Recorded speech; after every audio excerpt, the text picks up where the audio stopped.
Không, để đây. Ngoài này tốt. Cô ơi, buổi chiều đóng cửa cho bố cái. Đóng rồi em. Chưa, tôi để bố đi đóng lại cho bố đi, để bố đi mượn kích. Đóng cửa cho. Để xem chú Hai đi ngó. Chú Hai ngó nước xem có đánh được không? Em sợ nước đục ấy.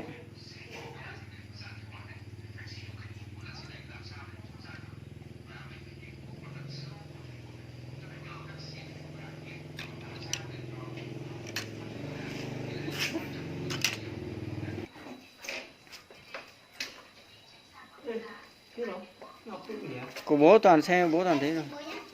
Ơi, mày lấy một gói đi rồi mai ra ăn nhé. Thế tí chị có ăn cơm không? Chú chỉ hỏi thế thôi. Hay là chị ăn được mì tôm no?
một thêm ba cái này.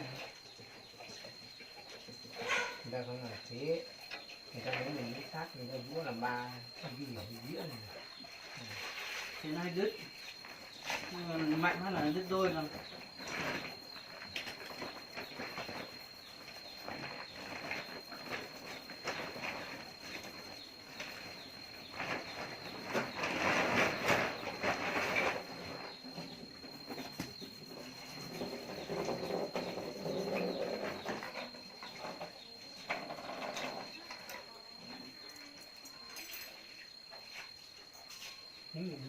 Cái mình chi mình vào mình riêng mình mua lên đâu một cái khóa thành mua. Còn nữa bạn? Thế ở trong này vẫn có cái khóa không? Trong túi ấy, có cái khóa như này. Thế là khóa với cái vòi nhé. Có cả vòi còn khóa. Xong hả? Đó.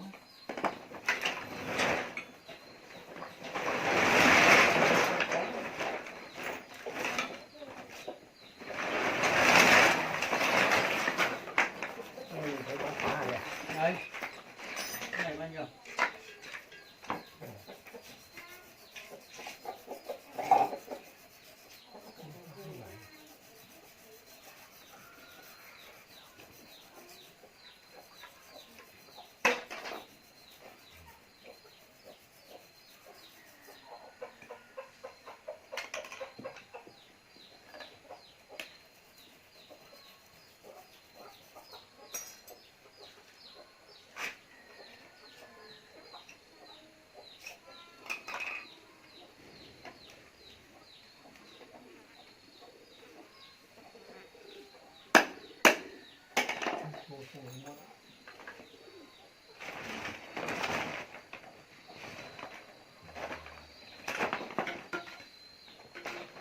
Đây là cái vòi bền thế này khó thiết kế được vòi này.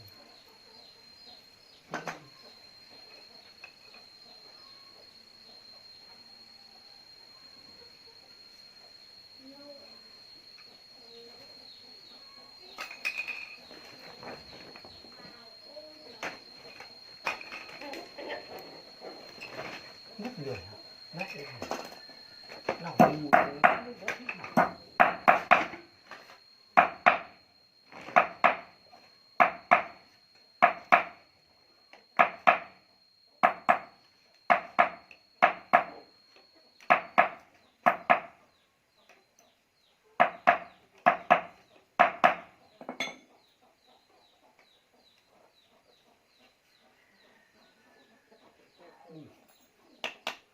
Đúng không?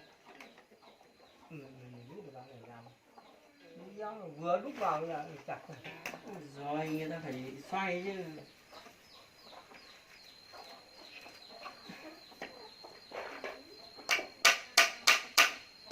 này vỡ rồi. Cái này cũng vỡ được.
lại nghĩ bánh nữa. Xong chưa?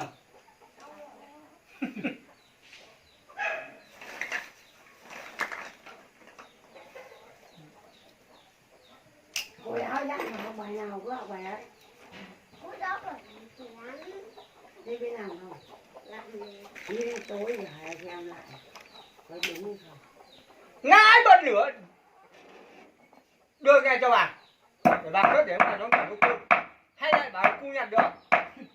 Nó ở ngoài trái á. Thế nhặt được ngoài trái đấy có phải của nhà mình có phải ông mua về đấy không?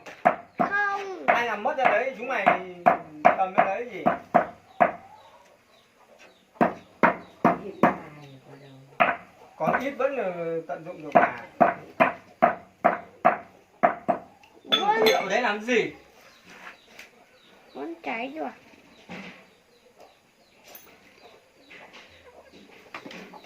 Đây, bà, nó vẫn cháy được to mà. Bà bật xem.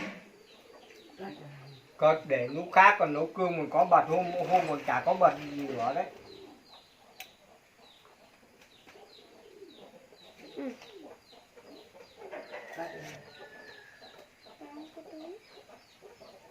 Cất vào trong cái giỏ kia vào chỗ tủ á, xong là lúc nào cần thì lấy.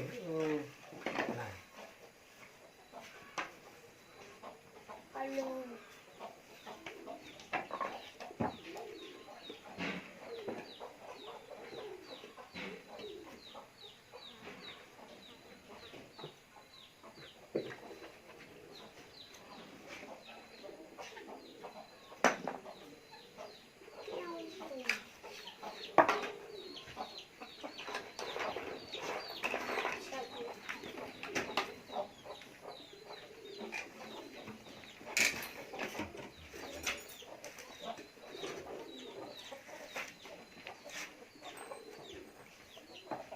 Cua dám một cái gà này thối hết. Không. Dùng cứ gà sát à?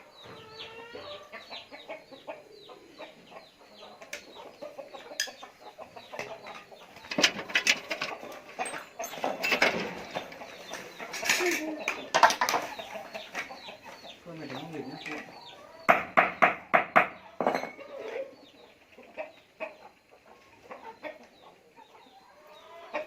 Cô có dây nịt không? Có dây nịt không đây? Điều gì? Buộc. Thế là cái gì để làm gì? Có. Em rồi. Cát.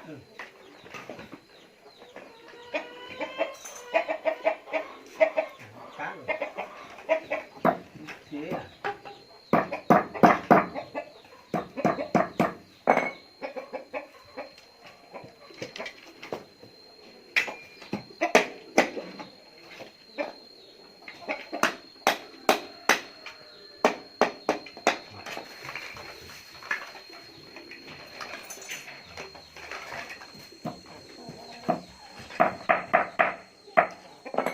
Được mỗi cái. Thế mấy cái? Nhiều cái như. Ủa hết rồi. Cái này cái kéo bát này.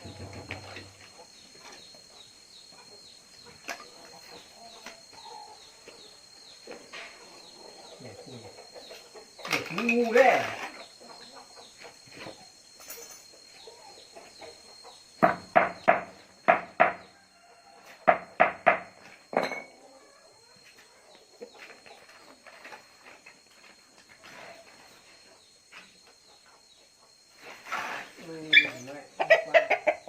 Món gì nhiều đâu. Con. Ống nhẽ nè.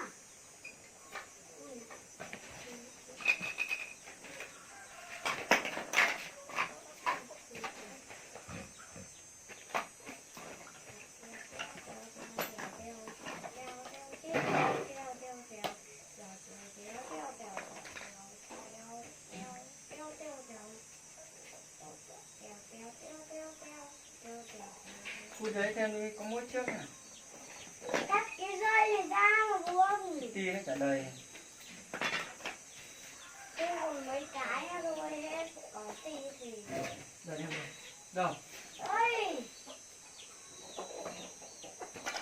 có đúng một cái còn có ba cái còn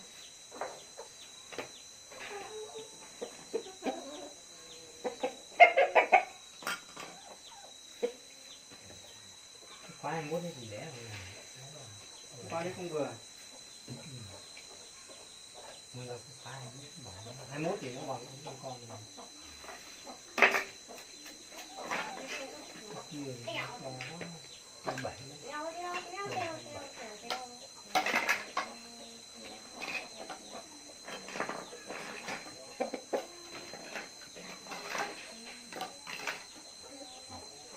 Đi lấy con gái nữa đây. Đi nó trả đầy mà nó thấy vứt đầy này. hết rồi còn ba cái thôi lên buồng mà xem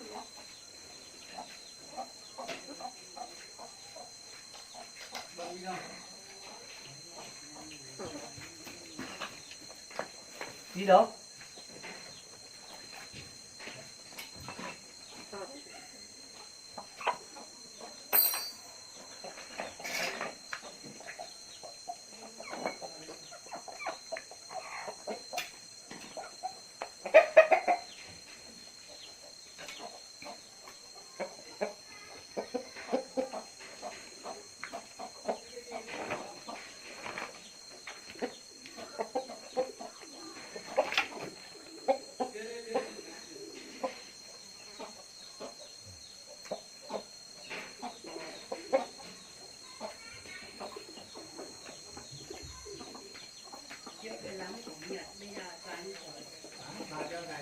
đi đi bạn đi hái đi ra ruộng nào đi hái nó mới muốn Có chéo ai ăn dùng chả ăn chả ăn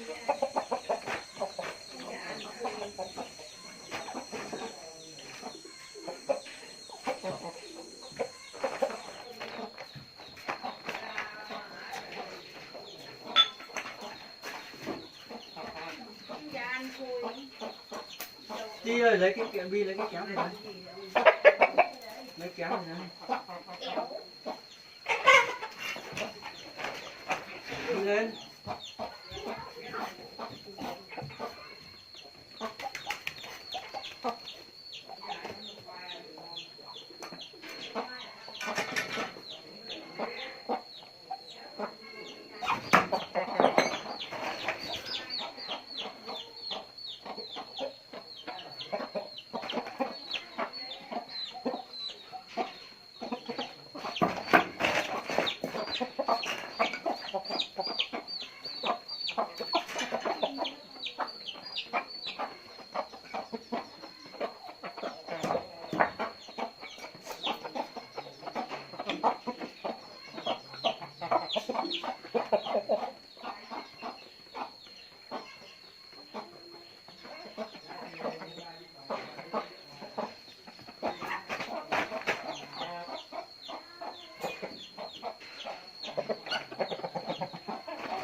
Không có à Bi? Đem cái kéo về đây chỗ nào?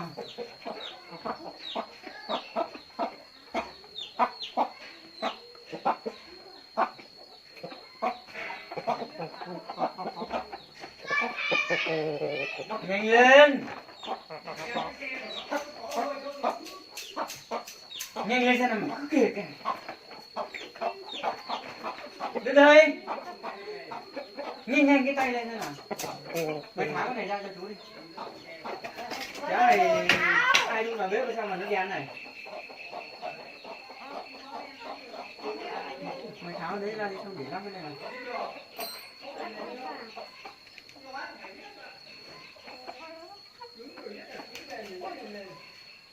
mất cái màu vào ấy mất cái màu ra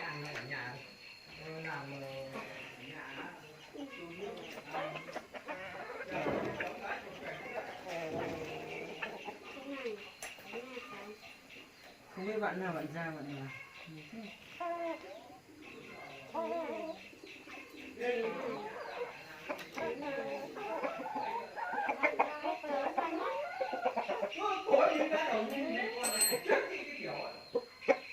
chưa chơi đi kiểu này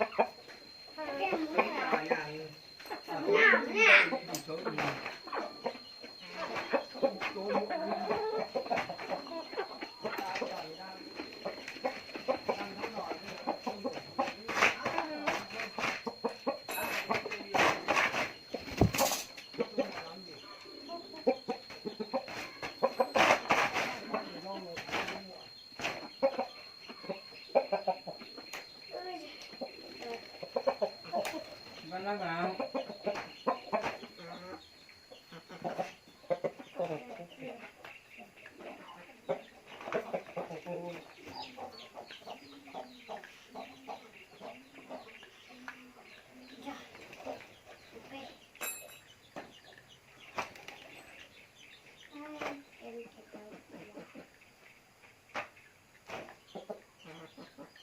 Ống này bán cá.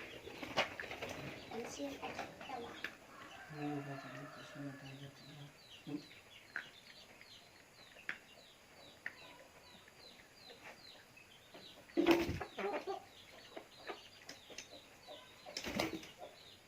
Sao? Vâng, có ăn nó chó à? Bắn cho chết à? Ngu thế. Ăn. Bắn phát ra kia này. Rồi. Bắn được một cô à? Bắn được. Nếu mà cô nó thấy đang cái kia đang bay chạy bay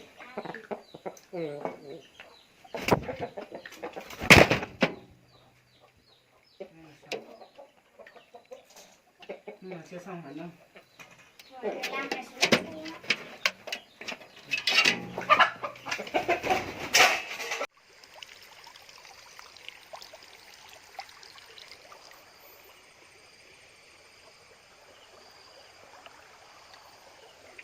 Cá mè đẹp chưa? À đây cô. Nào nào nào nào nào Rồi cô. Cẩn thận rơi ra ngoài, cẩn thận rồi xô. cái gì mà thối nhỉ? Lợn chết ở đâu? Cô cầm điện thoại nữa, cẩn thận rơi nhá.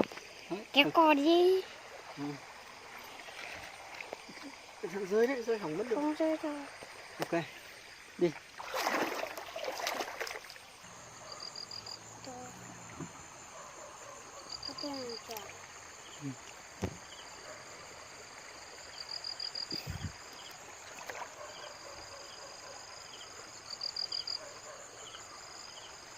Cái chân của nó cứ lằn vẩn đấy. À con.